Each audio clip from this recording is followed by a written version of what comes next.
y con un grupo control y un grupo experimental veía cómo las personas que habían practicado el agradecimiento de forma continua y lo habían constatado en un diario al final de sus días durante 10 semanas, eran mucho más receptivos y empáticos a los demás, habían mostrado menos señales de falta de salud en cuestiones cotidianas, como podía ser un dolor de cabeza o estomacal, y luego además sentían más compasión por los otros. Es decir, que el agradecimiento funciona, nos lo está diciendo la investigación social, incluso la investigación en neurociencia. Así que reitero las gracias de poder estar aquí compartiendo este rato e intentando fluir.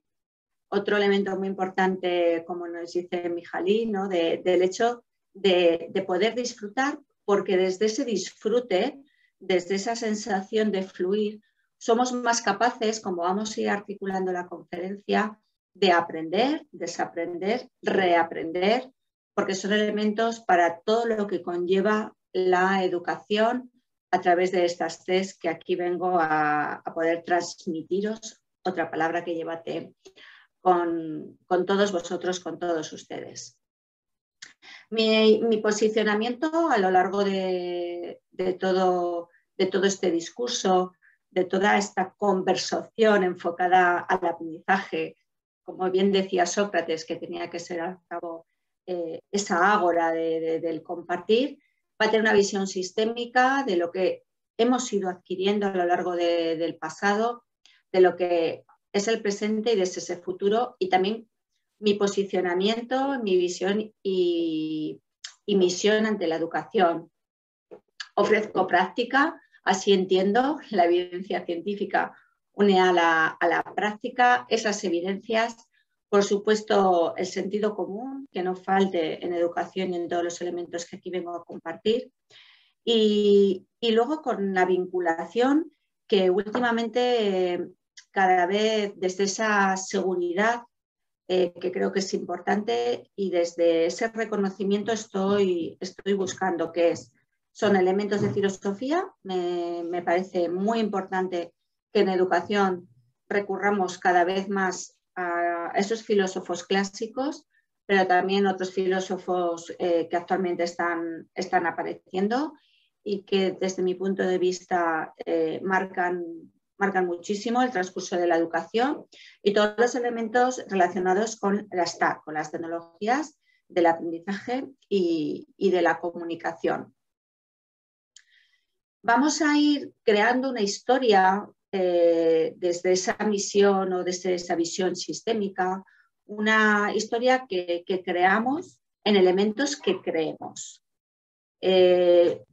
Soy una defensora de que ese relato que al final acabamos transmitiendo, que al final acabamos creyendo, acaba muchísimo influyendo sobre nuestro propio mapa de cómo entendemos esa educación, esa innovación, orientación y también cualquier cuestión educativa.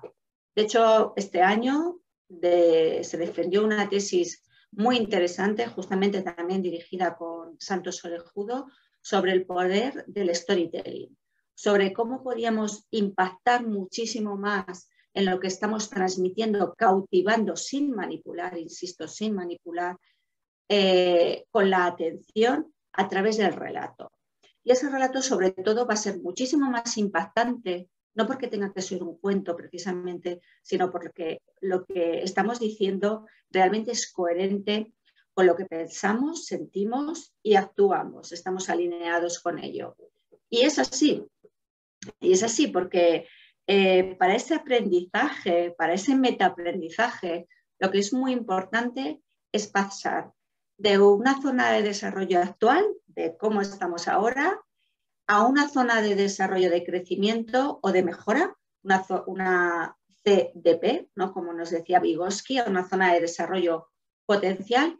Y la idea que yo aquí vengo a compartir con vosotros es cómo podemos llegar a un estado de generatividad, a un estado en el que generamos conocimiento y que sobre todo ese fluir se va a adquirir cuanto más sabemos poner en práctica todas nuestras competencias. Las competencias de saber hacer, de saber ser y de saber estar.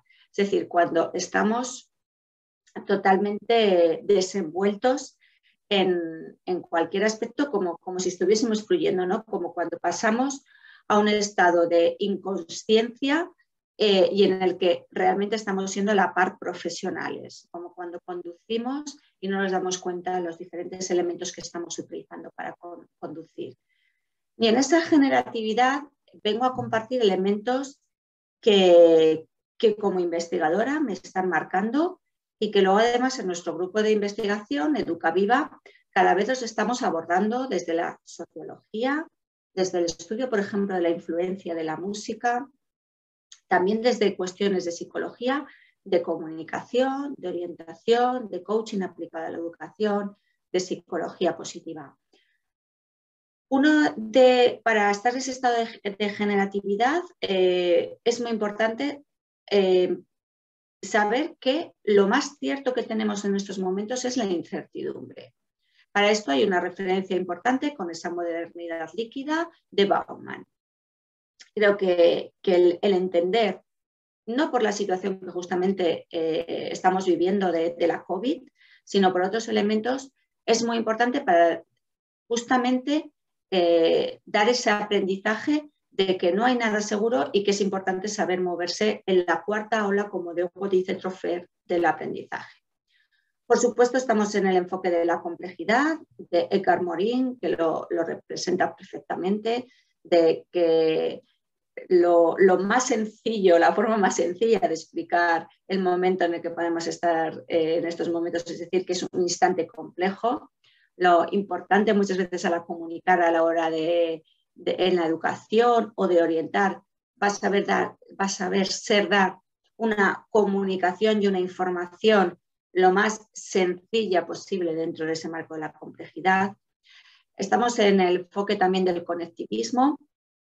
El fantástico Siemens alude cómo podemos estar, lo estamos viviendo en estos momentos, aprendiendo in situ, pero también con una conectividad sincrónica, anacrónica, y todo eso hace que estemos muchísimo más conectados.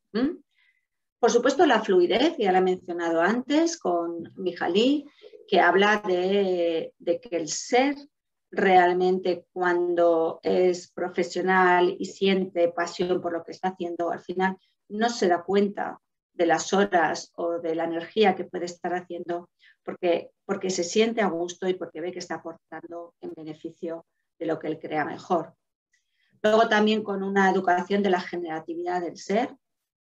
Creo que cualquier enfoque educador tiene que trabajar mucho el ser humano por dentro, la parte más intrapersonal, lo que, bueno, también se puede llegar a denominar esa inteligencia espiritual que, por ejemplo, Gardner también está recalcando como una de esas inteligencias múltiples tan importantes. Y luego también la capacidad de generar metaaprendizaje, que es algo que en esta conferencia quería transmitir. Todo proceso que hagamos tiene que generarnos en nuestro cerebro, en nuestra inteligencia emocional también, el cómo ha sido todo ese proceso y cómo podríamos haberlo hecho mejor, rescatando aquellas potencialidades. Por eso, construcciones tan sencillas como un diario de campo o como un DAFO o como un CAME, que aquí vengo a comentar, hacen que la persona que está aprendiendo o la persona que en esos momentos pueda estar enseñando pueda llegar a ser muchísimo mejor profesional. Y desde ahí, bueno, pues intentaremos llegar a un círculo de la plenitud, ¿no? No es que esté finalizado, sino que siempre es como una pila que se está cargando. Estamos en proceso. Bien, desde ese relato, desde esa misión, desde esa visión, desde ese estado fijo en el que estamos cada uno de nosotros, a ese estado de crecimiento y de fluidez al que queremos llegar o al que aquí vengo a plantear, nos hacemos la siguiente pregunta. A mí me gusta mucho basar la educación en preguntas. Casi diría que me gusta mucho basar la vida en hacerme preguntas. Bueno, de hecho, es el germen de cualquier elemento investigador. Los niños son grandes expertos en hacernos preguntas y en hacerse esa pregunta. No olvidemos nunca la C, como dice Aguado, de casa, de curiosidad, ¿no? De siempre trabajar la curiosidad y ojalá nunca se pierda. Bueno, pues, ¿qué necesitamos para pasar a ese estado de desarrollo más de potencial y de fluidez? Bueno, pues elementos como es el aprendizaje, el desaprendizaje y el reaprendizaje. A mí me gusta mucho definir el aprendizaje desde el socioconstructivismo y desde el conectivismo que ya mencionaba. Aprender es un proceso de asimilar y acomodar. Sin embargo, tienen que ir en paralelo para que realmente se hagan nuestros, para que haya una H dentro de ese aprender que se inserte, ¿no? Yo ahora en estos momentos, por ejemplo, puedo estar aquí compartiendo con vosotros una cantidad de contenidos, de competencias, y vosotros las podéis estar escuchando. Espero que sea de la forma más activa posible. Las estáis asimilando. Si bien para que se hagan vuestras, para que esos ladrillitos que yo voy compartiendo con vosotros, ojalá os pudiese ver y hubiese más feedback, ¿no? Más interacción, más ida y vuelta del mensaje, los tenéis que asimilar, los tenéis que hacer vuestros. Y habrá cuestiones, esos ladrillitos que encajen perfectamente dentro de este vuestro mapa de aprendizaje y otros que no. Los que no pasará nada. Igual quedan ahí en la memoria retenidos o quizás se puedan desprender. Porque claro, los que encajan van a poder producir un efecto de reaprendizaje y los que no, porque chocan con nuestras creencias, con nuestras motivaciones, con nuestros valores, será un proceso de desaprendizaje. Por eso yo constantemente digo que estoy desde que me levanto hasta que me acuesto aprendiendo, desaprendiendo y muchas veces reaprendiendo algunos elementos. Y no quiero perder de hacerlo porque me quiero sentir libre y soy cada vez más libre cuanto más puedo jugar con estas tres cuestiones. Estas tres cuestiones, el aprendizaje, reaprendizaje y desaprendizaje, sobre todo escorándome en tres variables que creo que son muy importantes. Tres variables o tres procesos psicológicos o tres procesos de aprendizaje que nos ayudan a poder hacer esa asimilación y esa acomodación mejor. Lo emocional, no hace falta o huelga decir, por supuesto, cómo cada vez existe más evidencia científica que está constatando que lo emocional es clave. Por ejemplo, en España, la actual ley aprobada en diciembre del año pasado deja hasta 5 veces reflejado la educación emocional como un pilar esencial en la construcción de la persona. Es la primera vez que de una manera tan explícita aparece este elemento. No es que antes no se hiciese, pero sí que aparece de manera explícita. Las creencias, porque tenemos creencias limitantes y tenemos creencias potenciadoras de lo que podemos llegar a aprender, de lo que los otros pueden llegar a aprender. Cuanto más creemos que los demás son capaces, más van a aprender. Las expectativas, la capacidad de que el otro vea que tú eres capaz de aprender y lo que también vemos limitaciones para que esto no sea. Y luego la retroalimentación. Héctor Ruiz, en un libro maravilloso, habla, y John Hattie en su estudio tan estupendo de elementos longitudinales a través de esa investigación que hacen que un buen maestro acabe constatándose como tal de cara al estudiante, justamente es el que hace esa retroalimentación en positivo, no tanto porque da un número, sino porque aporta cualitativamente valor a lo que está aprendiendo. Las emociones son importantes, no lo voy a reiterar. Como dice una de mis hijas, una de mis emociones favoritas es la calma y la belleza. Y me quedo con la primera, con la calma. ¿Por qué la calma? Porque es curioso cuando analizas en el cuadrante emocional que muchas veces la tendencia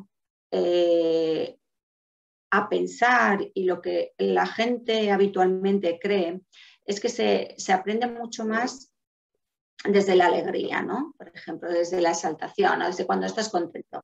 Sin embargo, lo que nos están diciendo las investigaciones es que somos más capaces de hacer ese proceso de aprendizaje, desaprendizaje, reaprendizaje, asimilación y acomodación cuando estamos en una situación de bienestar y de calma. Por supuesto, de todas las emociones se aprenden, de todas las emociones primarias, miedo, tristeza, asco, de todas se puede llegar a aprender. Sin embargo, lo que es un proceso mucho más profundo lo vamos a hacer desde ahí. Por eso son importantes todas estas prácticas que hay de relajación, de mindfulness, de búsqueda del bienestar, de ese equilibrio, de esa homeostasis que es tan importante para seguir aprendiendo. La pandemia nos ha enseñado mucho y la pospandemia también nos está mostrando muchísimas caras del aprendizaje. Y en un artículo que publicábamos no hace mucho en la revista Frontiers, in Psychology, hablaba de que durante la pandemia, hablo un poquito en pasado porque, bueno, en España podemos estar mejor, aunque la situación requiere prudencia.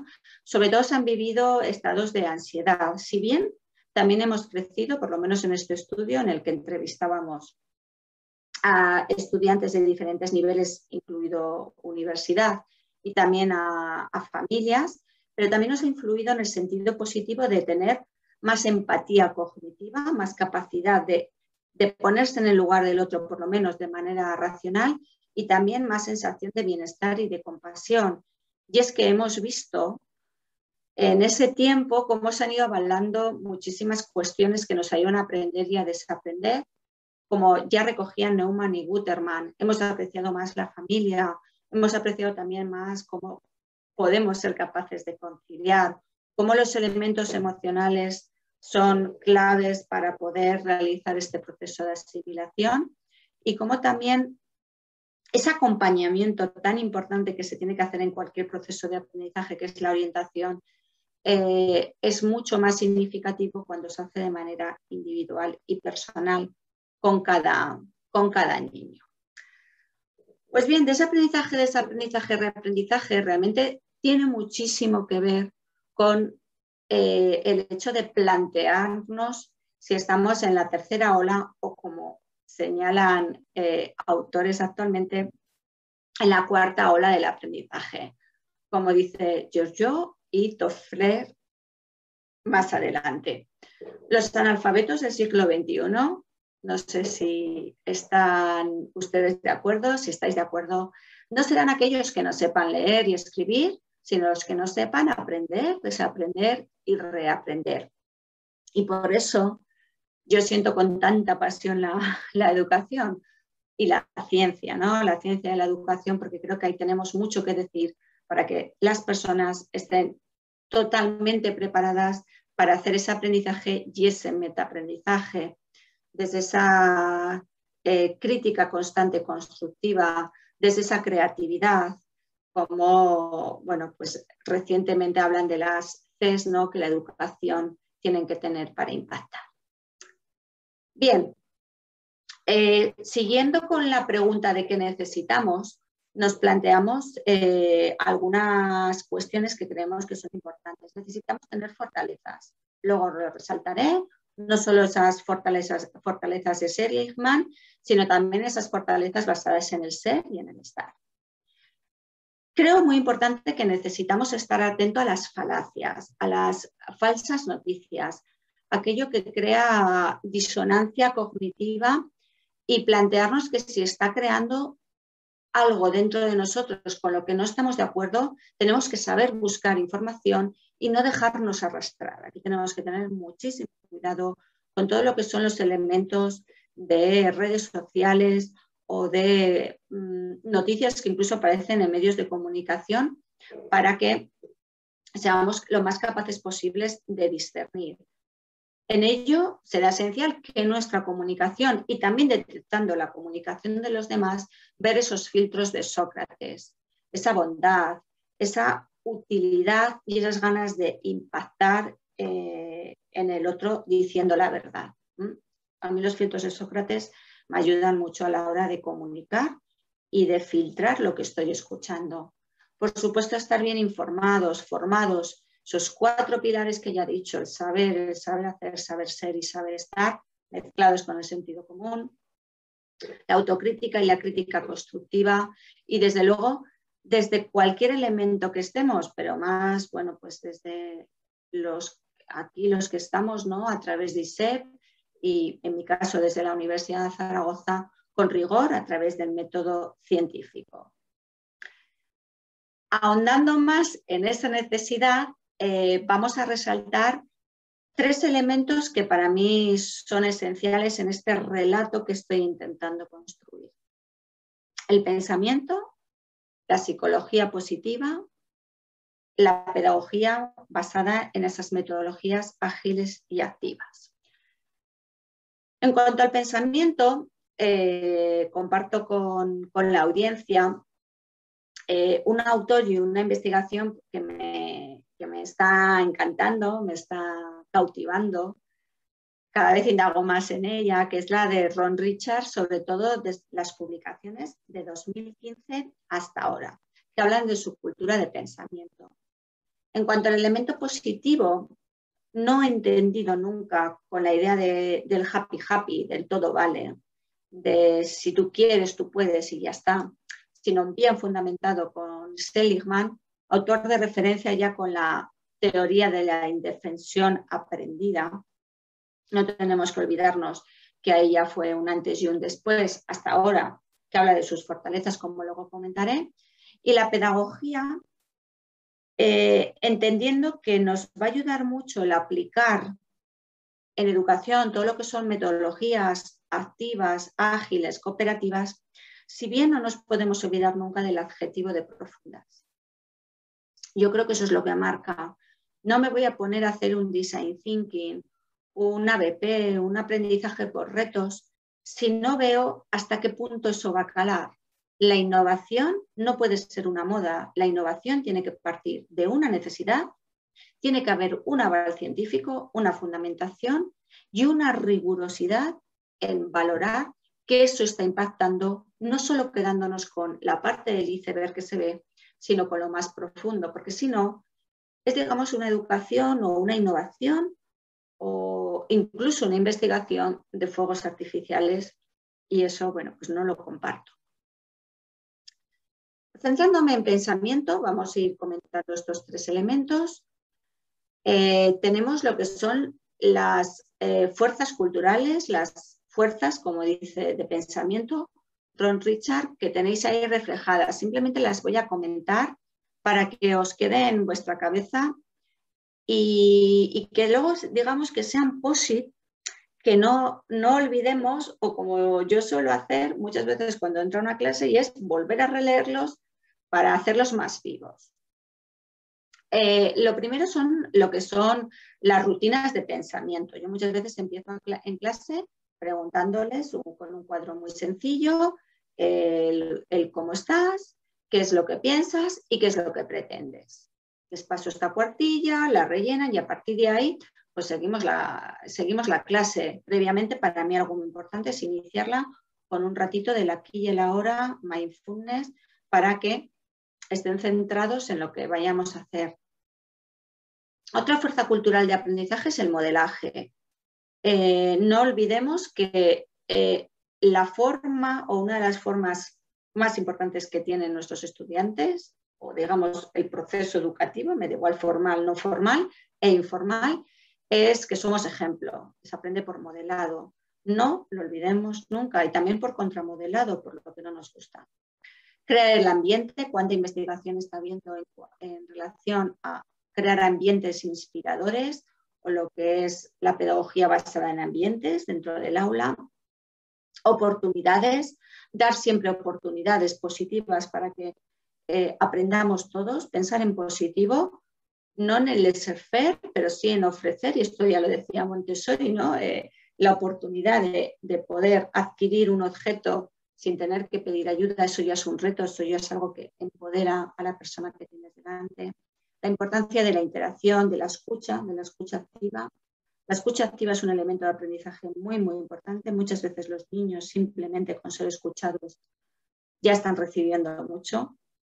Crear expectativas en positivo.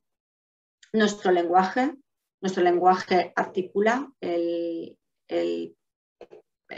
cómo entendemos lo que estamos diciendo. Como suelo comentar, una cuestión en el lenguaje es el ser y otra es el estar. Evitemos el decir este niño es, por ejemplo, tonto o es vago, y cambiemos por este niño en este momento está haciendo tonterías, en este momento no está haciendo las tareas. Fijaros qué cambio, ¿no? El estar de la conducta, el ser de la identidad. Cuidemos mucho el ser y empoderemos el ser y lo que queramos modificar desde la conducta. Y en esto el lenguaje dice mucho.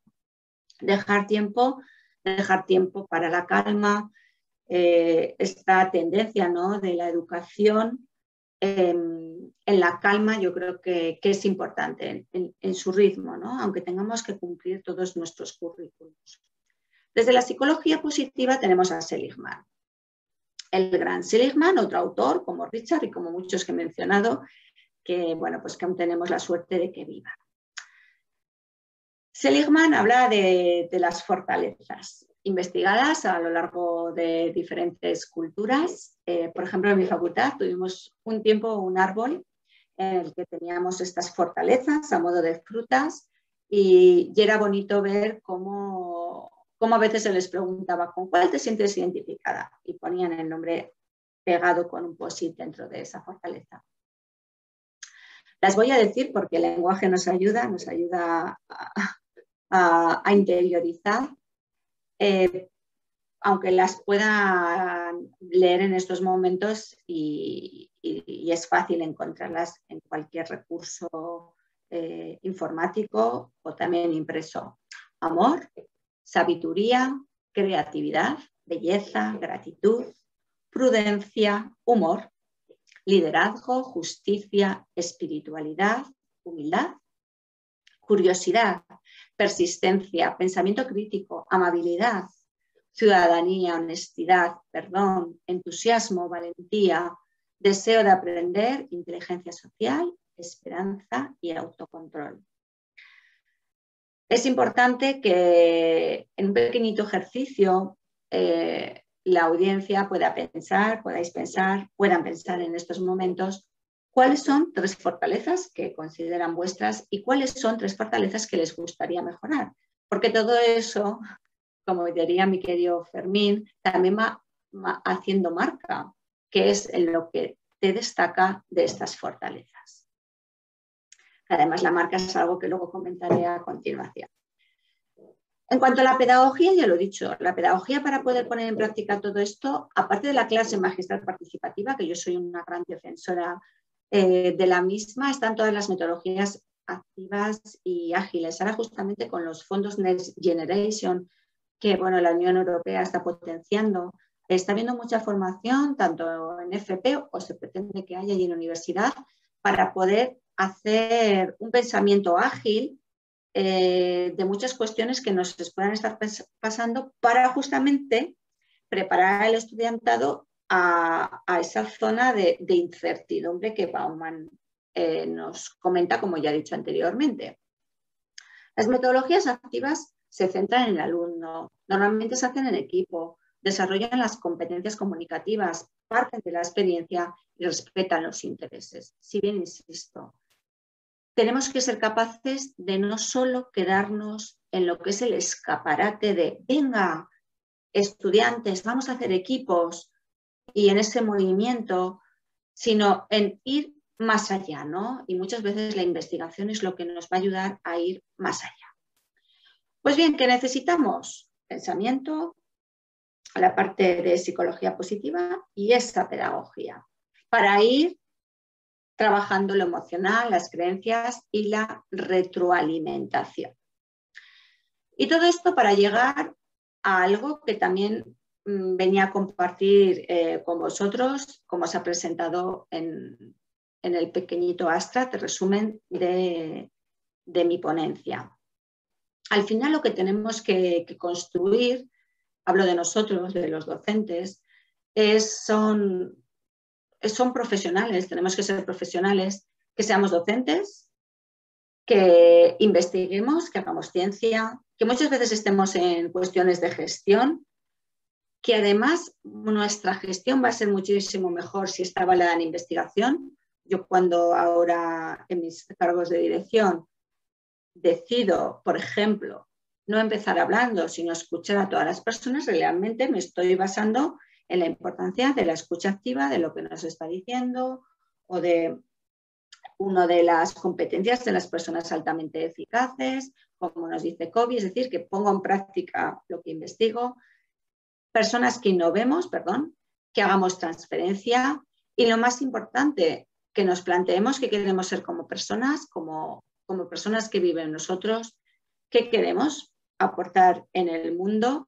Y yo desde luego tengo claro que me paso en un enfoque inclusivo de llegar al máximo de personas y de intentar desde la humildad inspirar con lo que yo pueda hacer con una cuestión de contagio, ¿no? Me gusta mucho compartir lo que yo hago en general porque creo que al final es como en los centros educativos, cuando muchas veces los equipos directivos se impregnan de algo, es más fácil que el resto de un centro, o me da igual que no sea un centro formal, lo pueda ir compartiendo con los demás. Me gustaría poder relatar con vosotros un libro que me está ayudando muchísimo, de un premio Nobel, de Daniel Kahneman, que habla de que un buen profesional en todas estas funciones que yo he dicho, y la verdad es que señala mucho al profesional de la docencia, es el que sabe pensar rápido, pensar despacio. Utiliza la palabra pensar, si bien podría ser también la palabra sentir, ¿no? Utilizando la parte cognitiva y la parte más emocional.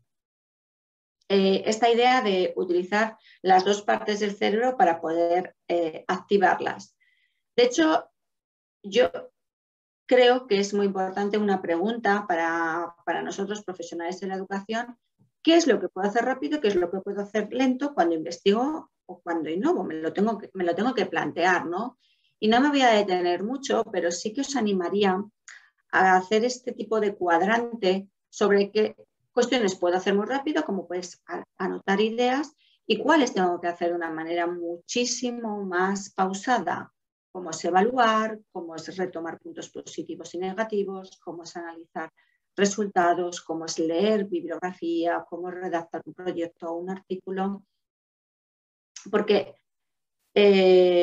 yo creo que la parte de pensamiento y emocional tiene mucho que ver con la toma de decisiones. Y hay tomas de decisiones en innovación, en transferencia, en orientación, que exigen que seas muy rápido y otras que exigen la pausa. Porque volvemos a ello, volveremos a entrar dentro de este círculo de excelencia con una visión sistémica. Y al fin y al cabo nos volveremos a hacer preguntas, aparte de esa necesidad.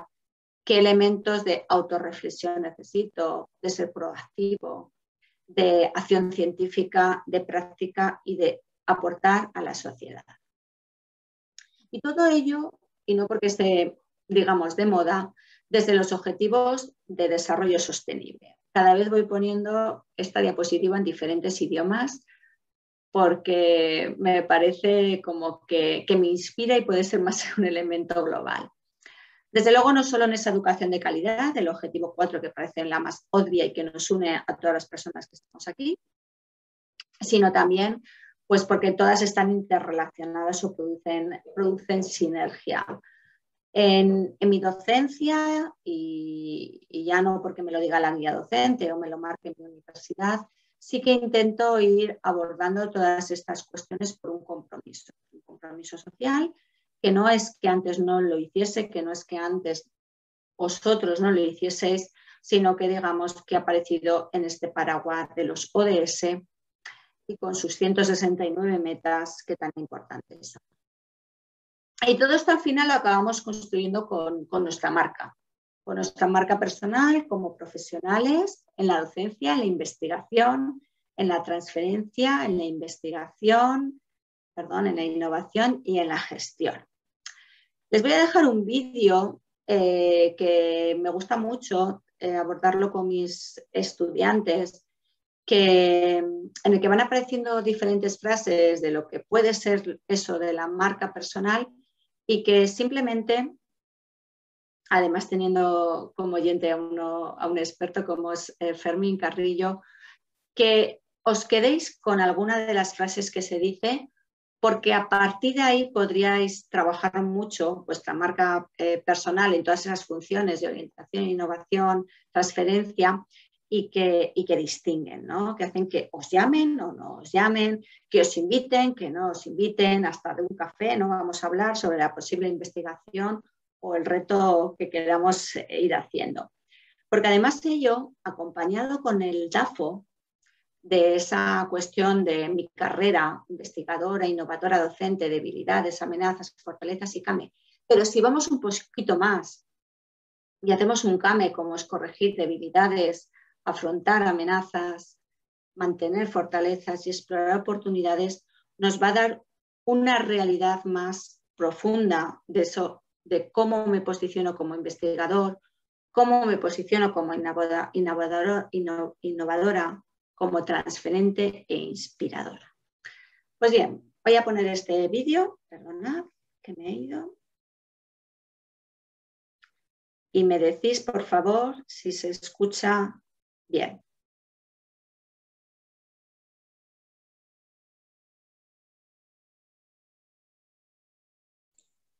No se escucha, Alejandra. Tendrás que volver a... ¿No? No, creo que no has marcado el clic de... ¿O sí que lo marcaste? ¿No se está escuchando, Fermín? No se escucha. Pues lo siento, lo hemos probado antes, ¿verdad, Fermín? ¿Está el volumen subido? Lo voy a... Que está ahí al lado del play. Está el audio. Es que como... Abajo a la izquierda. Al lado del play. Ahí. Está a tope. Sí, está a tope, sí. No obstante, aunque la música yo creo que es importante, como aparece tal cual lo que son las frases, lo podemos ver y ya está. Perfecto, adelante. Sí, sí. Vale, que ya lo había pensado un poquito por esa cuestión. Gracias.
Bueno, ya ha acabado.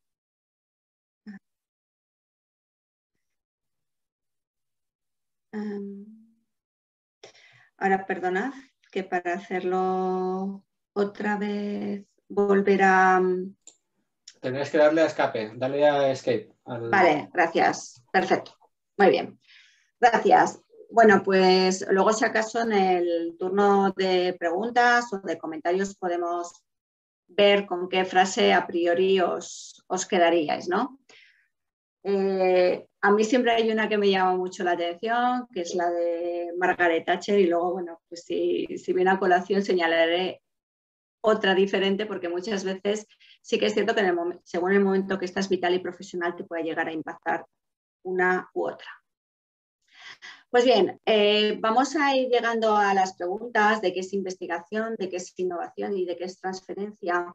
Y aunque la propia ciencia y la epistemología nos diga pues, qué puede ser cada una de estas cuestiones, sí que es cierto que al final la vida te va posicionando y te vas marcando en lo que tú quieres investigar, en cómo entiendes la investigación o incluso qué metodología acabas utilizando.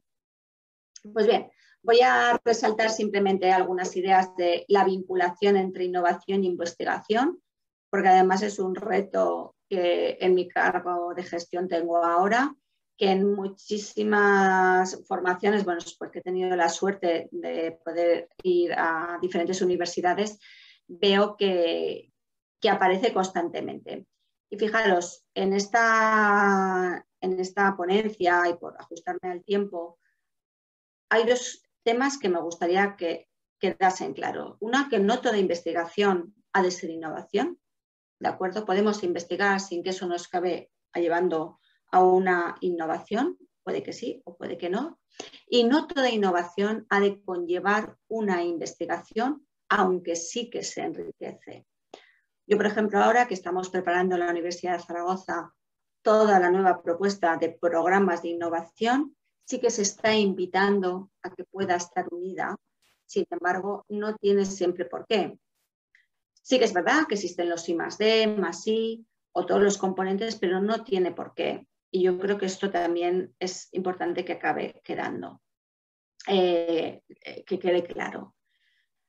Preparando esta conferencia en una publicación muy interesante de la revista Aula Magna de este año, de abril, me gustaría que, no sé si se aprecia bien, pero pudiesen ustedes ver qué investigaciones en revistas de impacto, tanto nacionales como europeas, y creo que llega a recoger algunas revistas que también son latinas, de comunicación y de educación, son los artículos que más aparecen. Son revistas en Q1 y en Q2, en cuartiles importantes. Pues fijaros, todo lo que son métodos de enseñanza, aprendizaje y currículum son los artículos que más llegan a aparecer. Todo lo vinculado con las TIC, que son 122 artículos. Lo comento también a colación de todo lo que hemos ido comentando o señalando hasta este momento. Todo lo relacionado con la docencia general y cómo ser mejor docente. El desarrollo cognitivo del estudiante, con 94 estudios. Y luego hay un salto cuantitativo importante. Sí que es verdad que lo relacionado con el desarrollo socioafectivo, emocional, aparece, aunque fijaros que ya hay un salto importante.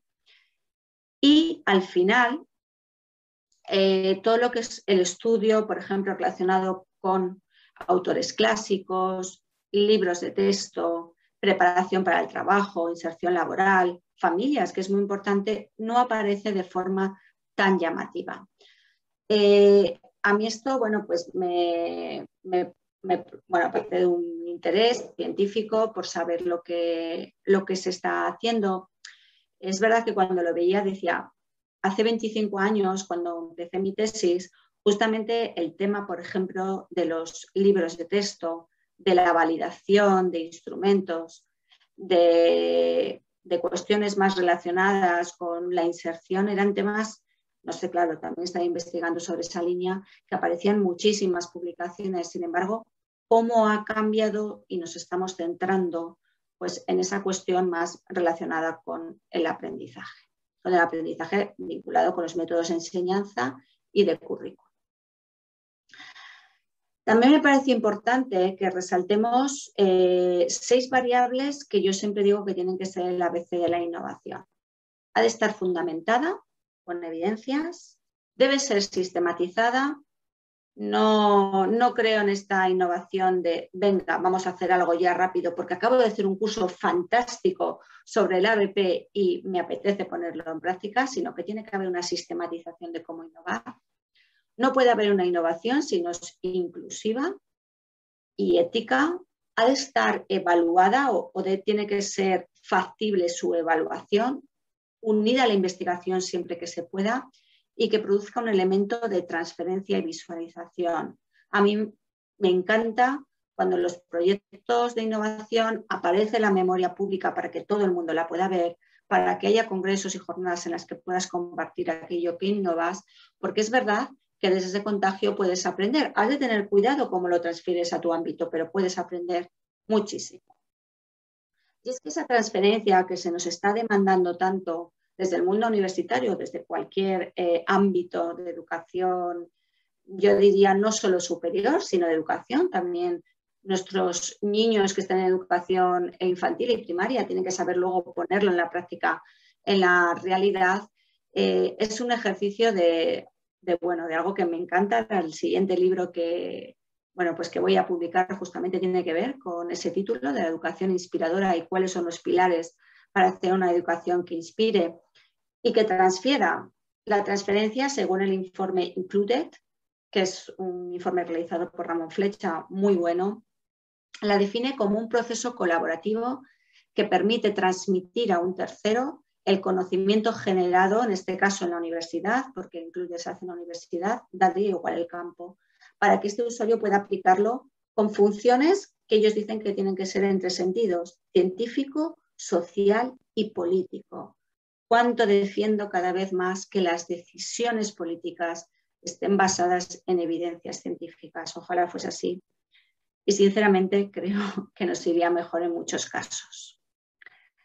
Ya lo he señalado, un experto en esa transferencia, en esa investigación y en esa innovación es John Hattie, con esa visualización del aprendizaje y de lo que hacen los buenos docentes para ser denominados como tal. Es uno de los investigadores que más trabajo longitudinal ha hecho y que constatan, como este estudio tan maravilloso desde mi punto de vista y que se ha publicado en diferentes informes del Ministerio de Educación del Gobierno de España, cómo hace que haya 12 ingredientes para hacer la receta perfecta de la enseñanza guiada en la evidencia. Y estos 12 ingredientes que aparecen en estos lápices de colores, luego, cuando te acabas metiendo en la referencia de Ruiz Martín de 2020, que aparece al final, va apareciendo diferentes investigaciones que avalan esos 12 ingredientes. Activar conocimientos previos, promover la elaboración de contenido, que los propios estudiantes puedan elaborar el propio contenido que van luego a explicar y que el docente lo pueda retroalimentar y completar. Promover la práctica de la evocación, del recuerdo, de esa memoria a corto, medio y largo plazo. Organizar prácticas, entrelazar la práctica con la teoría. Usar ejemplos, siempre ejemplos en la clase. Dosificar y secuenciar el aprendizaje, emplear la codificación dual, facilitar la práctica independiente, hacer a las personas interdependientes en el aprendizaje, la evaluación desde un punto de vista formativo y crear un ambiente exigente y a la vez alentador, que empodere, que es una palabra muy importante. Edgar Morin lo dice o lo señala con la idea de enseñar a vivir. Enseñar a vivir sobre todo es reconocer tu palabra, tu impronta, reconocerte a ti mismo y reconocer al otro. Fijaros, reconocer qué palabra tan bonita, que se lee igual de derecho que al revés.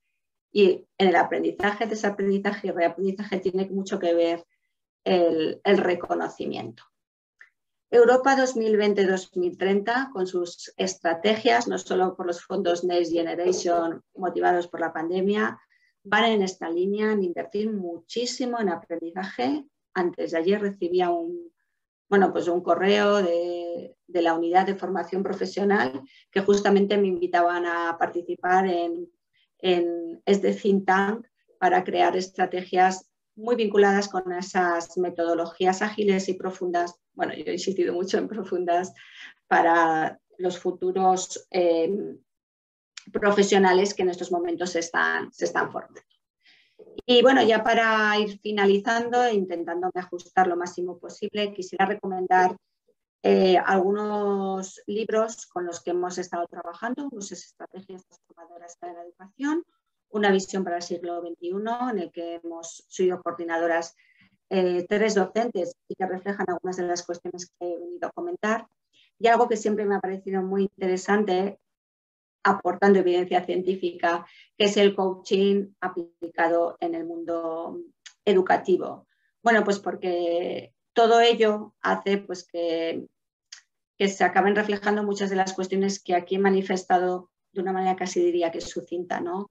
Como es el hecho de crear en lo que crees, de transferir, de inspirar y de empoderar. Y bueno, aquí aparecen símbolos de diferentes proyectos en los que últimamente estoy, junto con otros, porque otros son, y con la idea, ¿no?, de que quiero seguir aprendiendo, desaprendiendo y reaprendiendo para ser conmigo misma y con los demás. Gracias, siempre gracias, y reitero pues este agradecimiento, como he empezado desde el inicio, basado en evidencia científica, y estoy a vuestra disposición todo el tiempo que haga falta y que permita, por supuesto, la siguiente conferencia. Muchas gracias. Gracias, Alejandra. Paola. Vamos a continuar con la sección de preguntas interactivas, preguntas y respuestas. Permíteme un momento. Vamos a dar un minutito más por si alguien tiene alguna otra pregunta para hacernos, ¿ok?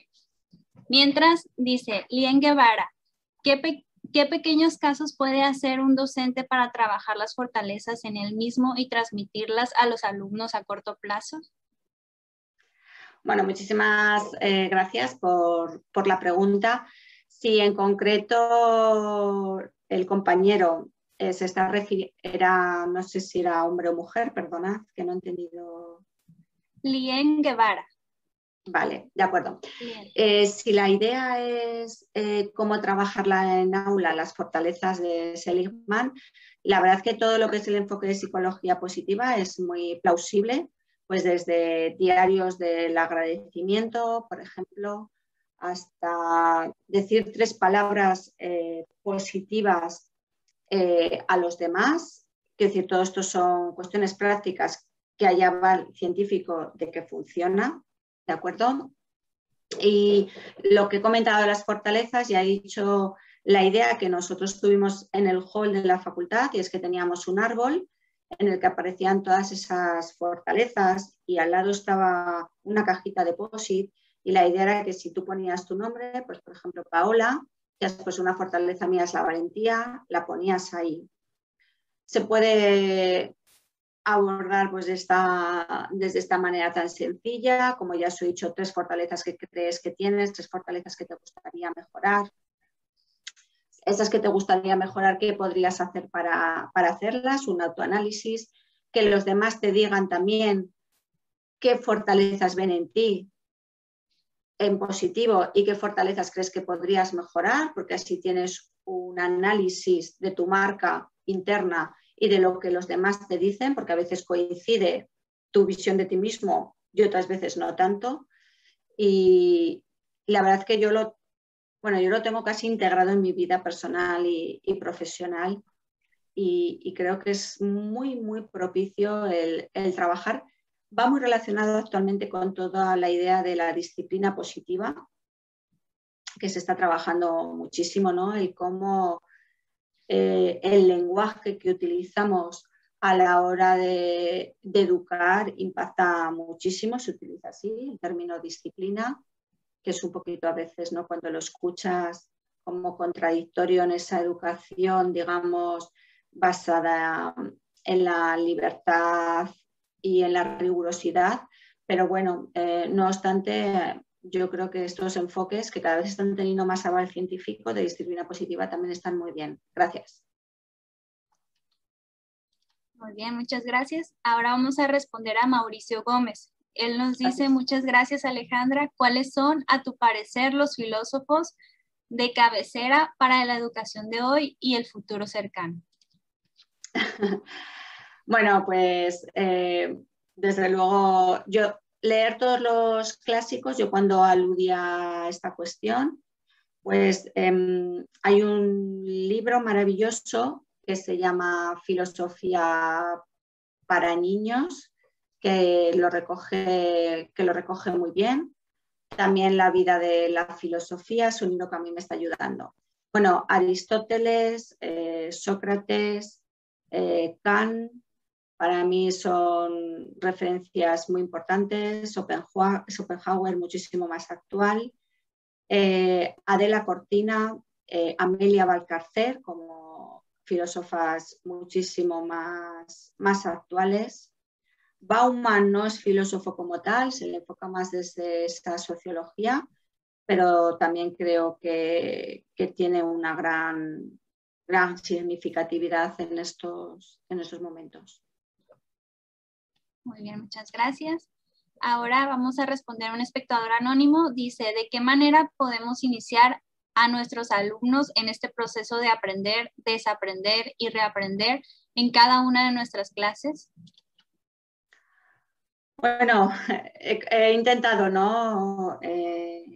Comentarlo, ¿no? Desde esa psicología positiva, desde esas fuerzas culturales, desde esas metodologías. Voy a decir algo muy sencillo y muy obvio, si bien hay veces que hay cuestiones como muy simples que no se nos pueden olvidar.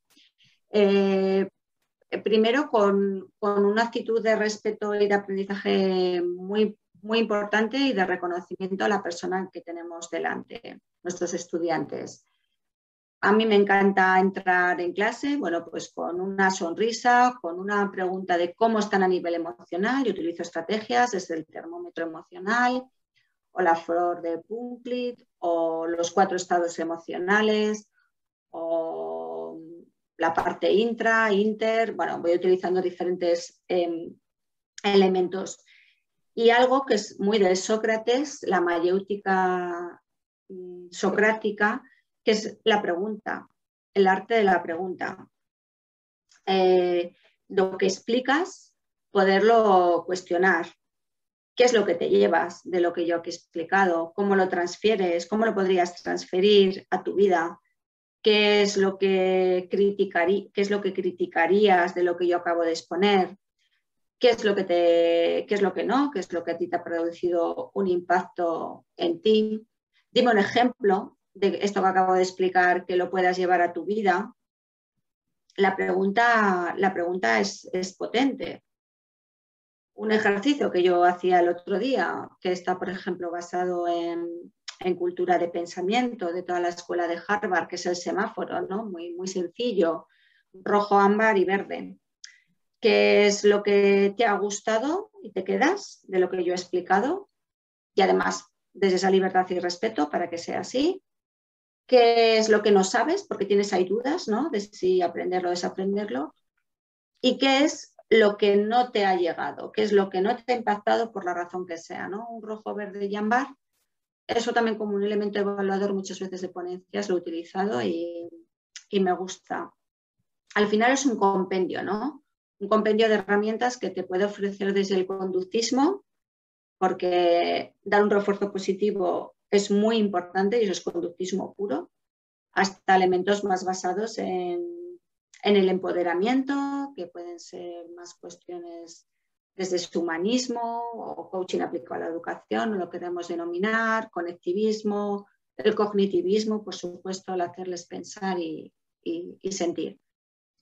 Yo, por lo menos como docente, en este caso, que creo que va la pregunta por ahí, utilizo muchas herramientas y técnicas de diferentes enfoques. Muy bien. Acá nos dice Patricia Macay Alvarado. Excelente propuesta la terapia mediado con animales. También, por supuesto que sí. Desde luego tiene un gran impacto. Sobre todo yo que empecé como educadora especial, vi que en algunos casos, pues por ejemplo con niños con autismo, lo que era la terapia con caballos funcionaba muy bien. Y ahora en mi faceta como madre de acogida, de familia de acogida que somos, el hecho de tener un animal en casa, he comprobado, y esto es algo que también nos dice la ciencia, cómo se abordan cuestiones que a veces es difícil hacer, como es la empatía, la compasión, la comunicación oral incluso, ¿no? Niños que no comunican con los adultos, con los animales lo hacen. Y la cuestión es que luego tú puedes hacer transferencia y es lo bonito. Porque si un niño y una niña es capaz de hacerlo con un animal, ya en su neurología le queda eso y eso es programación neurolingüística para que lo traspase y lo pueda hacer en un momento dado también con humanos. Muchas gracias. Otra pregunta, esta es de Fermín Carrillo, dice, el pasado año fuiste considerada como la mejor docente universitaria de España en los premios Educabanca, conocidos como los Goya de la Educación. De todo lo que has hablado en la conferencia, ¿qué ha sido relevante para que te lo hayan otorgado? Bueno, suelo contestar a esta pregunta, Fermín. No digamos que a la gallega, permíteme que haga esta expresión, sino diciéndole, eso tienen que contestarlo los alumnos, porque es un premio que se dio, en primer lugar, porque los estudiantes te proponían. Luego sí que es verdad que te preguntaban si tú querías seguir en el proceso y ahí presentabas todo tu currículum, ¿no? Resaltando algunas áreas que el premio avalaba más, ¿no? Bueno, tú me has conocido, Fermín, casi te lo podría preguntar a ti. Pero bueno, yo diré, ¿no? Yo diré algunas cuestiones. Siento mucha pasión por lo que hago. No se me va, espero que no se me vaya y lo digo de corazón. Me merece igual de respeto una clase habitual que haga como una gran conferencia, no en el sentido de porque lo haga perfecto, sino cualquier evento. Contesto a todo el mundo, aprendo de todo y de todas las personas. No paro de hacerlo, me sigo levantando al punto de la mañana para intentar prepararme todo lo mejor posible. Me gusta mucho trabajar en equipo y creo que me rodean grandes personas y tú lo sabes, Fermín, y creo que esto es esencial. Rodéate de personas vitamina, de personas que te aporten, de personas que te aprecien, que hagan crítica constructiva, claro que sí, pero siempre trabajar en equipo yo creo que es muy importante e intento conjugar lo máximo posible la docencia, la investigación, la gestión desde hace unos años, creo que la gestión también aporta mucho y la transferencia. Y la verdad que si la evidencia científica te está diciendo que crear un buen ambiente en clase ayuda a que los estudiantes aprendan mejor, pues hagámoslo, ¿no? ¿Por qué no? Diciendo algo que creo que me caracteriza.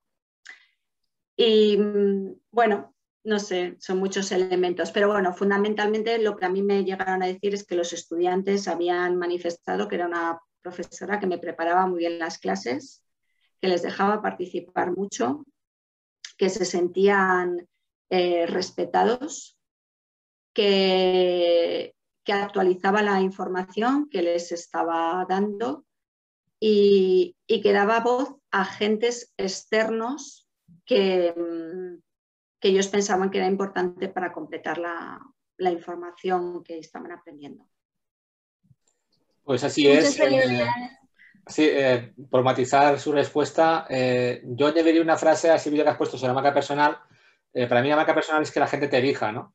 Y afortunadamente tienes que ya poco a poco decir que no puedes responder a todo que sí, porque te invitamos a muchas actividades, siempre te veo por redes sociales haciendo cosas y cuando uno hace muchas cosas, los demás te ven y como eres fantástica, pues al final quieren contar más contigo, ¿no? Así que siga así. Ha sido para mí un placer ser tu alumno, tu doctorando Y nada, no quiero quitar más tiempo, que hay algunas preguntas más, así que adelante, Paola. Sí. Yo, vamos, que encantada, porque la verdad que escuchando preguntas que te hacen los demás también te ayuda mucho a reflexionar sobre lo que ha llegado o lo que les ha podido impactar o crear duda, ¿no? Gracias. También continuamos con la pregunta de Paula Arizábal. Dice, ¿cómo motivar a nuestros alumnos a aprender por aprender y no por conseguir una buena calificación? Hay un libro maravilloso que estamos leyendo un grupito de personas de un proyecto, bueno, yo creo que muy interesante, que se llama Hipatia, que está trabajando el Gobierno de Aragón, que es crear como pequeñitos grupos de investigación, de innovación, más bien, entre docentes que están en la escuela y docentes que estamos en la universidad. Un programa se llama Hipatia, es muy bonito. Y justamente estamos leyendo un libro, todo el equipo, que se llama Aprendo porque quiero. No sé si exactamente es este título, ¿no? A ver, yo no creo que la motivación extrínseca sea, ni creo, ni lo dice la ciencia, tenga que ser incompatible con la intrínseca. Si un estudiante quiere conseguir buenas calificaciones, tampoco lo tenemos como que denostar o pensar que es horrible, ¿no? La cuestión es encontrar esa motivación, como bien está diciendo la compañera, y sé que esa pregunta va por ahí, que le llega. Yo lo vinculo muchísimo con ver qué valores hay detrás de ese niño que para él son importantes y qué emoción o emociones le hacen aprender mejor. Lo que nos está diciendo la evidencia científica es que desde la calma, desde ese bienestar, todos o la mayoría, insistiendo en que todas las emociones aprendemos, vamos a hacerlo mejor, ¿vale? Entonces, buscar estados de calma, de plenitud, de fluidez. Si un niño está en el miedo, está como dice Aguado, en emociones TRAM, atrapado en emociones que no le dejan fluir, va a ser muy difícil que acabe adquiriendo. E ir hallando desde esta educación individual, pues desde cuáles va a aprender mejor. Yo por lo menos lo intento con mis estudiantes y en este caso con mis hijos también. Pues hay niños que necesitan estar en un ambiente de amor profundo, que se les diga, te quiero, venga, vas a avanzar, venga, que lo vas a hacer. Y lo detectas, lo sabes, porque te interesas por ese conocimiento, pero hasta en la universidad yo lo intento, yo les pregunto, son mayores y les puedo preguntar, ¿qué es lo que os funciona a vosotros para aprender? Y a mí me lo acaban diciendo, y de verdad que intento que esas emociones y esos valores aparezcan en mis clases. Con los niños pequeños, a mí me encanta cuando en las tutorías con los maestros, que las que puedo asistir, porque estoy en colaboración con centros, o las que asisto como madre, me acaban diciendo, es que claro, este niño para que aprenda veo que lo que ha tenido que hacer antes es que dibuje, o lo que ha tenido que hacer antes es estar en el recreo moviéndose, porque bueno, a mí el back me ayuda mucho, lo visual, auditivo y lo kinestésico nos tiene que marcar mucho la idea de aprender desde lo visual o aprender desde el movimiento o aprender desde lo auditivo. Y nosotros lo hacemos de la misma forma. ¿Vale? Gracias. Dice María de Lourdes, tu propia mascota la puedes mandar a adiestrar para que ayude al neurodesarrollo. Los padres y cuidadores podrán tener guía para motivar el contacto con la mascota. Supongo que es una opinión. Sí. No soy experta en terapia con animales, pero bueno, sí, desde luego son grandes elementos educativos y en muchos centros educativos se tienen porque ven cómo funcionan. Muy bien. Tenemos por aquí a Betsabe Pérez Herrera. Dice, muchas gracias por la humildad que has transmitido. Generas mucha inspiración. Y nuestra última pregunta va a ser de un espectador anónimo. Se llama, en su metodología, ¿cómo incluiría la neurodidáctica y cómo integraría la estimulación del neurodesarrollo en la docencia con su método? Bueno, a mí me gusta mucho con el tema del coaching, hice así. Yo con coaching estuve 2 años estudiando, luego poquito a poco lo fui introduciendo en clase con mucha prudencia. Esta es mi forma. Entonces, yo llevo ya casi 2 años estudiando en temas de neurociencia, tomándomelo muy en serio y no solo, digamos, como copiando y pegando de la palabra que aparece muchísimas veces, que es esta neurociencia o neurodidáctica. Justamente una de las diapositivas que he puesto refleja cómo las clases docentes, para tener la atención, aunque va a siempre depender del profesor, del estudiante, de cada uno de nuestros niños, pero no las puedes hacer muy largas. Tienen que ser clases más bien cortas, ¿no? Pues se habla de eso, de 40, entre 40 y 45 minutos, en el que vayas cambiando las metodologías y vayas utilizando lo práctico, lo teórico, lo visual, lo auditivo, lo kinestésico, y eso lo avala la neurociencia. No es que solo haya investigación educativa, y a mí eso sí que me está ayudando en la parte de neuroeducación. También es verdad que todos los medidores de transmisión cerebral, yo he participado, por ejemplo, como persona que investigaban y me acababan midiendo, ¿no? mis impactos cerebrales, nos hablan, ¿no?, de cómo, por ejemplo, la voz que tú utilices, en los silencios, todo eso acaba impactando muchísimo. Hay una tesis que justamente la he comentado al principio de storytelling, que hemos dirigido Santos Erojudo y yo, y invito a la persona que ha preguntado a que la pueda ver, porque el deseo está en abierto. El título contempla la palabra storytelling, no lo recuerdo bien con exactitud, pero con Santos Erojudo y Alejandra Cortés como directores será fácil. Y lo que hemos hecho es evaluar el impacto cerebral con estos neurotransmisores y un anillo neurocientífico específico, como la misma información transmitida a través de una clase magistral plana, eso es como si yo vengo aquí y no imprimo ningún tipo de emoción, sino que cuento y leo las diapositivas y ya está, o bien transmitida con storytelling, que su elemento fundamental es la persuasión y no la manipulación, y el buen uso de la oratoria, de los ejemplos, el mismo contenido tenía un impacto cerebral muy diferente y se acababan activando, y se veía en lo que eran los medidores cerebrales, sobre todo lo que era el hipocampo y la amígdala, de una manera extraordinaria.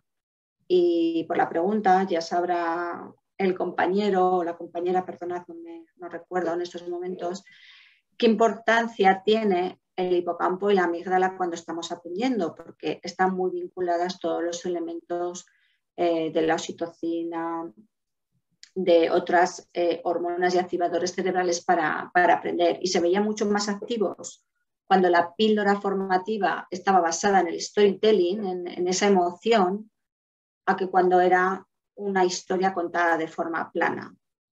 O sea que cada vez hay más aval y bienvenida sea la neurociencia, porque nos está aportando muchísimos datos de que, bueno, de la buena noticia, ¿no?, de que esto funciona, de que educar es maravilloso y además el cerebro es plástico, ¿no?, la plasticidad cerebral.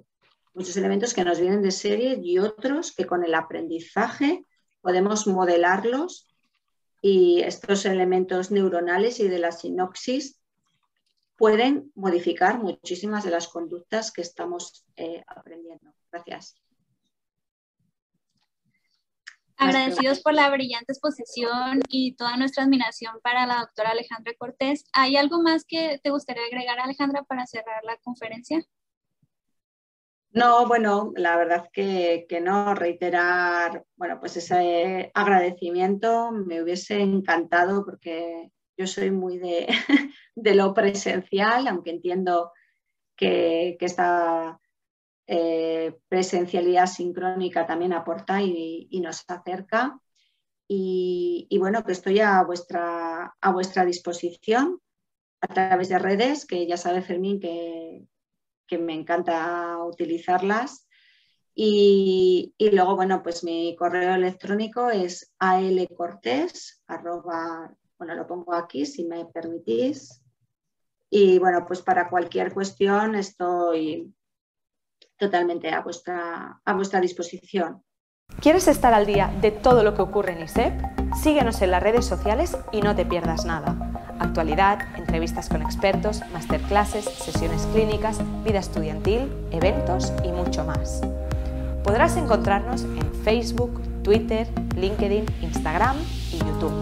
Además, ahora podrás convertirte en el protagonista de nuestros perfiles sociales. ¿Cómo? Muy sencillo.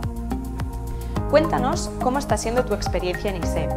Muéstranos cómo es tu día a día o comparte las fotos de tus mejores momentos. Acuérdate de etiquetarnos o de usar el hashtag #ExperienciaISEP. Así podremos compartir el contenido con el resto. Recuerda, juntos hacemos ISEP.